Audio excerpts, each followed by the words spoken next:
아프지 않고 팔팔한 여러분의 인생을 응원합니다. 신규철TV 팔팔한 인생! 제가 얼마 전에요, 박사님, 원장님, 그 사진 보신 적 있는지 모르겠는데, 이 한국인의 쇼파 사용법이라는 사진을 제가 보고 너무 웃겼어요. 다들 쇼파 냅두고, 쇼파는 그냥 등받이. 다 땅에 앉아 계시는 거예요. 맞아요. 그런 사진을 보고. 아, 그게 사진도 아니라 우리가 이제 그 명절날 집에 가서 네네네, 맞아요. 소파 다 뒤에다 씌워놓고 다 전부 다 이렇게 쪼그려 앉고 네네네. 그렇게 앉잖아요. 맞아요, 맞아요. 남의 집 일이 아니에요. 맞아요. 그러니까 저도 그거를 생각하면서 그런 사진이 있구나 했는데 저도 그 역시 그렇게 앉아 있더라고요. 저도 그랬어요. 그러니까 이렇게 오랜 자식 생활을 한 버릇이 잘 안 고쳐지나 봐요, 원장님. 그렇죠? 그렇죠. 쪼그려 앉아서 일하고 빨래하고 뭐 설거지하고 맞아. 청소하고 그럼에도 불구하고 소파 위에 앉아서 양반다리도 많이 하고. 맞아요. 쇼파 위에서 굳이 이렇게. 그러니까 저도 그렇네요. 박사님이 여기. 여기서도 그 일에 편해. 맞아요. 뭔가. 그렇게 이제 쪼그려 앉거나 양반다리 할 때 통증을 호소하시는 분들이 많은데요.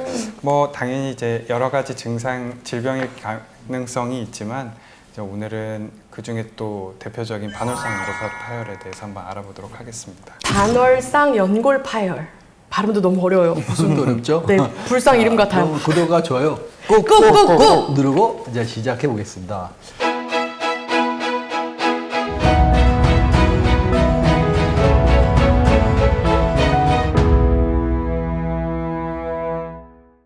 저희가 지난주에 했던 질환 뭐였죠? 기억 안 나죠? 슬개골 연골 연화증. 오, 대단하시네. 지난번에는 그러니까 무릎 너무 안 써서 생기는 병이었잖아요. 맞아요. 반대로 이번에는 갑자기 무릎을 너무 많이 써서 생기는 질환입니다. 반월상 연골 손상. 네. 자, 그러면은 이 반월상 연골 손상이 어떤 질환인지 또 우리 이영민 원장님이 자세하게 또 설명을 해주시겠습니다. 일단 반월상 연골판, 반월상 연골이라고 하는 거는 이제 무릎 관절에서 뼈랑 뼈 사이에서 충격 흡수를 해주는 그런 조직입니다. 그래서 무릎의 안쪽과 바깥쪽에 각각 한 개씩 반월 모양으로 이 관절의 테두리에 이제 위치를 해 있고요. 그것들이 이제 충격 흡수를 해주면서 이제 연골을 보호하는 역할을 하는데 이런 것들이 이제 외상에 의해서 혹은 뭐 이제 노화에 의해서 찢어지는 거를 반월상 연골판 파열이라고 합니다. 이 찢어진다는 이 표현이 너무 무섭고 맞아. 파열이라는 것도 너무 무서운데 듣기만 해도 너무 아픈 것 같아요. 근데 이런 거는 이 반월상 연골 파열은 왜 일어나는 거예요, 선생님? 제일 흔한 원인은 일단은 노화입니다. 노화. 늙은 것도 서러운데 맨날 노화. 늙어봤어요? 아니, 저 늙고 있습니다. 이 반월상 연골판이라는 게 충격 흡수를 하는 역할을 하는데 충격을 흡수하려면 우리가 뭐 소파나 용수철 같은 거를 생각을 해보면 얘네들이 충격을 흡수하기 위해서 이렇게 탄성이 있잖아요. 네네네. 근데 이런 것들이 노화가 되면 딱딱해집니다. 딱딱해져서 흡수하는 능력이 약해지고 충격은 계속 가해지니까 이제 오그라들었다 늘어났다가 되질 않고 이제 찢어지게 되는 거죠. 네. 그리고 이제 대부분 젊은 분들에서 발생하는 것처럼 이제 다치거나 운동하면서 이제 운동을 과격하게 한다든지 이러면서 좀 무리하게 동작을 하거나 다치거나 이럴 때 이제 또 흔히 발생을 하게 됩니다. 군대에서 막 축구하고 그럴 때, 그쵸? 많죠. 군대에서 나라 지켜야지. 20대 초반 깎아머리는 다. 그런 분들이 되게 많이 와요? 그럼요. 그렇구나. 근데 이 파열 이렇게 얘기하면 아까 우리 유수 씨 말씀하셨던 것처럼 굉장히 겁나잖아요. 네, 너무 파열. 무서워요. 근데 찢어진 것만 하면 좀 알아들을 수 있을 것 같은데 파열이라고 하니까 사실은 굉장히 크고 굉장히 크게 다쳐서 네. 오는 것 같은데 실제로 이런 반월상 연골 파열은 그렇게 아주 심한 충격으로 오는 경우가 별로 없어요.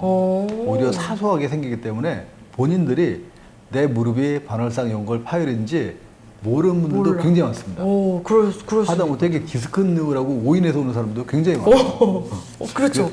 그래서 저희가 오늘은 이 반월상 연골 파열이 있을 때 이런 것들을 한번 체크해 보십사 해서 체크리스트를 준비를 해봤어요. 진짜요? 네. 어떻게 첫 하는 번째, 거예요? 네. 무릎을 꾸리고 필 때 뭐 일단 통증 있는 거, 무릎 관절에 통증이 있는데 이쪽으로 앉았다가 일어날 때 구리고 필 때 통증이 생기는 거. 전 없는 것 같아요. 네, 없죠? 네. 아주 건강한 관절입니다. 아싸. 자, 두 번째. 그 의자에 앉았다 일어나거나 쭈그리고 앉았다 일어날 때 그때 통증이 생긴다. 저 없는 것 아니, 같아요. 더 쭈그려 앉아야 돼요. 더 쭈그려 골고루 안 되고. 소리가 소리 나네. 나. 소리가 나는데. 문제가 있하네요. 이거 파열된 거 아니에요? 자, 세 번째. 계단을 오르고 내릴 때 통증이 생긴다. 저는 그랬죠? 별로 없어요. 네. 자, 그리고 이제 걸을 때 몸무게가 실리는 쪽 있죠. 보통 우리가 이제 걷다 보면 한쪽으로 몸무게가 쏠리잖아요. 신발도 한쪽으로만 달잖아요. 맞아요. 예. 그런 쪽에 무릎에 통증이 있거나 아니면 바로 여기, 그러니까 여기가 아니라 이 안쪽에 있는 무릎을 꼭 눌러보면 여기요? 아주 자지러들듯이 통증이 느끼는 분들이 있어요. 전 아닌 것 같습니다. 진짜 한번 눌러볼까요? 네, 저 괜찮은데요? 아니네요. 그죠? 자, 이제 이럴 때는 이제 무릎 반월사 연골 파열을 꼭 한번 의심을 해봐야 해보고 합니다. 지금 저희가 했던 것들을 다 체크해 보시고 아프시면 병원에 오셔야 됩니다. 띵동, 여기 사연이 도착했습니다. 아니, 우리 동네에 진짜 맛있는 낙지집이 30년 된 곳이 있거든요. 아니, 근데 거길 가면은 이 아줌마들이 방석을 깔고 다 앉아갖고 수다 떨면서 먹는데요. 아니, 근데 내가 이번에 개빵이 있어가지고 갔는데 내가 거기를 앉으려고 보니까 엄마, 무릎이 그냥 우두둑 소리가 나고 쪼그려 앉기도 힘들고, 아, 선생님 이거 도대체 왜 그런 거예요? 라고 물어봐 주셨는데 진짜로 요렇게 쪼그려 앉기도 힘들고 그 다음에 무릎이 뭐 악소리 나게 아프고 이런 것도 반월상 연골 파열 증상이 맞나요? 이제 증상만 가지고 당연히 다 완전히 파악하기는 어렵지만 얘기를 들어보면 연골판 파열의 증상일 가능성이 굉장히 높습니다. 아까 체크리스트에도 나왔듯이 무릎을 구부렸다 펼 때, 특히 쪼그려 앉았다 일어날 때 통증이 심하고 더 심해지면 이제 그런 동작들이 하기가 힘들어지고, 네. 그렇죠. 그 외에도 이제 무릎이 뚝 하고 걸리는 소리가 난다거나 혹은 무릎이 힘이 빠져서 좀 휘청거린다 혹은 이제 심한 경우는 무릎이 이제 잠긴다고 표현을 하는데 무릎이 잠긴다요? 네, 무릎이 여기서 끝까지 움직여져야 되는데 네. 다 펴지지 않거나 더 구부려지지 않고 딱 거기서 걸리는 증상들이 생길 수가 있습니다. 이런 경우 이제 반월상 연골판 파열을 의심을 해봐야 됩니다. 이런 뭐 덜컹거리고 휘청거리고 그 다음에 이렇게 움직여지지 않을 때 이럴 때 증상을 좀 의심해봐야 된다라는 말씀이시죠? 사연 주신 분은요, 일단은 너무 이렇게 이제 얘기만 들으면은 5만 가지 병 다 생각할 수가 있거든요. 가장 좋은 건 요즘 병원 가봐야 뭐 비용 많이 안 들어가니까 맞아요. 병원에 가서 정확한 검사를 해보고 정확한 진단을 받는 것이 더 중요하죠. 맞아요. 그런데 이 병원에 가게 되면은 우리가 진단을 하게 되잖아요. 그럼 어떤 순서대로 어떻게 진단을 하는지 그것도 좀 알려주시면 좋겠어요. 네, 궁금해요, 선생님. 일단 되게 이제 아쉽게도 이제 이 반월상 연골판 같은 경우는 좀 엑스레이로 진단하기는 조금 어려운데요. 네. 엑스레이도 안 되는 게 있군요. 네, 엑스레이에서 이제 연골판 자체가 이제 관찰이 되질 않기 때문에 다만 이제 엑스레이로 좀 어느 정도 상황을 유추해 볼 수는 있습니다. 그래서 의심이 될 때는 이제 MRI 촬영을 해서 이제 확인을 해보는 게 좋고. 이런 것들이 이제 아무래도 조금 미루게 되면 반월상 연골판 파열 같은 경우는 이 연골판이 충격 흡수를 해주는 작용을 하는데 그것들이 파열이 되면 기능이 떨어지게 되고 그 얘기는 이제 퇴행성 관절염이 빨리 진행을 한다는 얘기가 되기 때문에 좀 초기에 진단을 하고 치료를 적절히 하는 것이 크게 도움이 됩니다. 네, 이 반월상 연골 파열은 초기에 치료하는 게 중요하다 이런 말씀이시죠? 초기에는 이제 약물 치료나 주사 치료, 도수 치료 같은 것들로 이제 조금 증상의 호전도 볼 수 있고 이렇게 하는데 이런 것들이 진행을 하면 이제 어느 순간 건널 수 없는 강을 넘어서면 이제 수술을 해야 하거나 혹은 이제 수술로도 좀 증상의 호전을 보기가 힘들어서 그냥 좀 돌려막기식으로 이렇게 증상을 이제 막는 식으로 좀 지내야 되는 경우도 발생하기도 합니다. 띵동, 여기 사연이 도착했습니다. 아니 으슬으슬 날이 추워진 게 그냥 무릎이 더 시리더라고. 아프기도 하고요. 근데 비용 가서 그냥 진찰 받으니까 내시경 수술인가 뭐인가 이런 거 허락하더라고. 근데 팩 망가진 거 그냥 인공관절 수술하면 안 된다요? 이렇게 말씀하셨어요. 그러니까 인공관절 수술 그러니까 저희 같은 그냥 일반인들은 아파. 뭐가 했어. 그럼 수술하면 아예 이렇게 확 다 갈아엎는 느낌의 이런 거를 원할 수도 있잖아요, 선생님. 그런데 이렇게 하면 안 돼요? 이렇게 연골판 파열 경우에 이런 수술은 필요 없는지 굳이. 아니 뭐 사람이 뭐 자동차도 아닌데 그렇게 쉽게 갈았다 뺐다 하려고 그러세요? 근데 그러고 싶잖아요. 아프니까. 근데 조금 있으면 또 아플 텐데 그러면서 이제 확 갈아 버리고 싶다 이런 사실 생각하는데. 그런 게 이해는 가요 사실은. 네. 이해는 가지만 이제 우리가 수술의 방법을 정할 때 이제 증상이 있고 그거를 없애기 위해서 그냥 수술을 딱 하는 게 아니라 이제 환자의 나이, 주변 환경, 그다음에 현재 관절의 상태 이런 것들을 모두 고려해야 되기 때문에 이제 그에 맞춰서 적절하게 이제 치료 방법을 결정을 하는 게 좋고요. 인공관절 같은 경우는 내시경으로 하는 것보다 훨씬 수술도 크고 좋기만 할 수는 없죠. 수술도 크고 재활도 훨씬 더 힘들고 그다음에 뭐 비용적인 부분도 있을 거고 그다음에 이 아무래도 인공관절에 또 수명이 있기 때문에 수명이 나이 어느 정도예요, 선생님? 보통은 우리가 흔히 이제 쉽게 얘기할 때 한 20년 정도 20년. 그렇기 때문에 이제 한 5, 60대만 돼도 60대 초반까지만 돼도 굳이 인공관절까지 얘기를 꺼내는 경우는 그렇게 없어요? 않죠. 네. 인공관절 하면 좋은 점이 있기도 하죠. 이제 인공관절을 하면 이제 관절염이 너무 심해서 이제 인공관절을 하면 다리 모양도 곧아지고 이렇게 해서 좋긴 하지만 근데 그냥 연골판 파열만 단독으로 있는 경우는 그렇죠. 내시경으로 또 간단하게 할 수 있고 뭐 허리도 그렇고 무릎도 그렇고 크게 이제 변형이 생겨서 그 변형을 뭐 치료하기 위한 게 아니라 그러면 사실은 가급적이면 수술은 피하는 게 낫죠. 그렇죠. 네. 수술보다는 시술 이렇게 하고 이제 운동도 더 해보고. 뭐 시술보다도 사실 우리 사람의 몸이 이제 굉장히 이제 오묘하기 때문에 네. 스스로 이제 자연적인 치료 능력이 있거든요.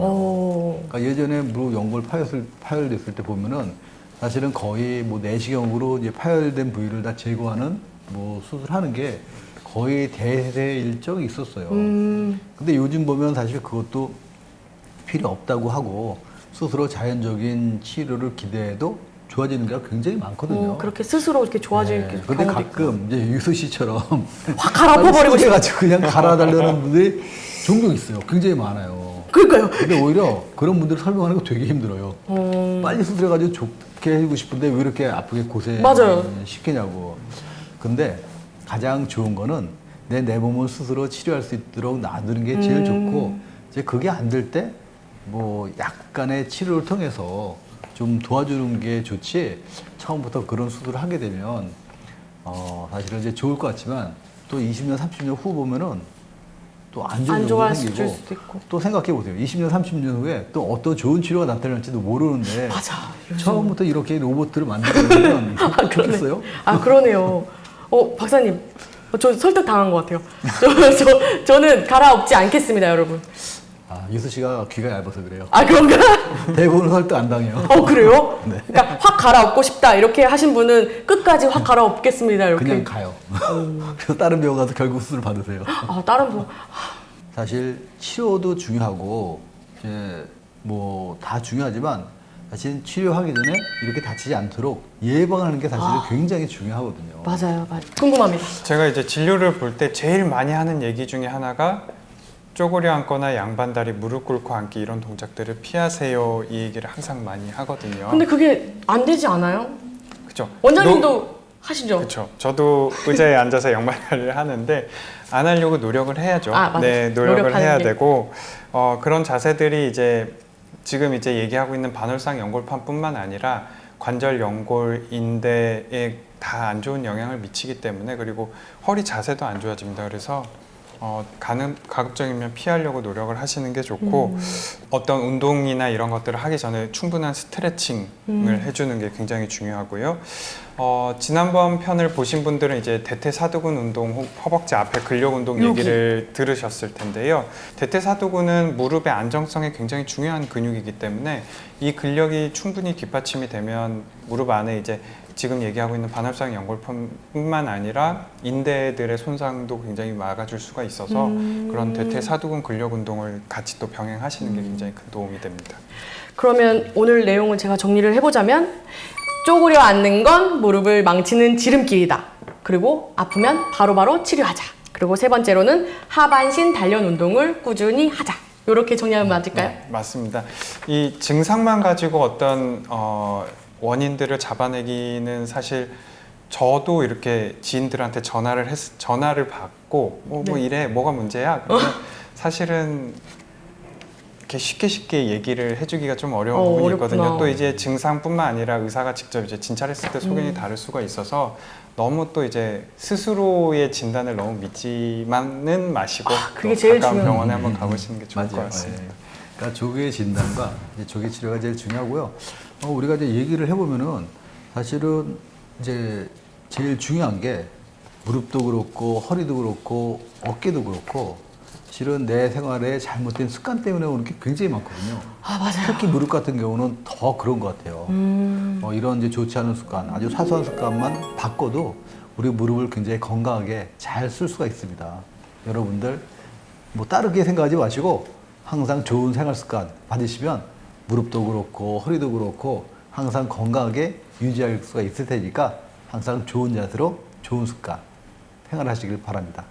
자, 오늘은 여기까지 하고요. 네. 또 구독과 좋아요 꾹꾹꾹 누르시고 또 다음번에 좋은 주제로 여러분을 만나뵙도록 하겠습니다. 감사합니다.